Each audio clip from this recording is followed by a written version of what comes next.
Okay, since in the other video it didn't say jack about, like, oh damn it, I left it downstairs. Oh, whatever.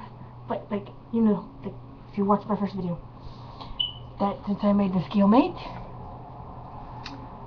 was wondering if you guys could leave a comment here in this area over here of what else I should make.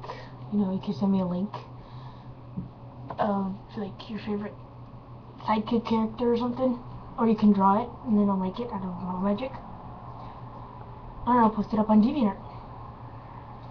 I haven't given you my DeviantArt yet, huh? Well, it's gonna be like in the description down here. So yeah, that was about it. I have to get ready because I'm going to the store to go get more Meta Magic. Because I'm also gonna be selling these on eBay or Amazon, whatever one. I don't know.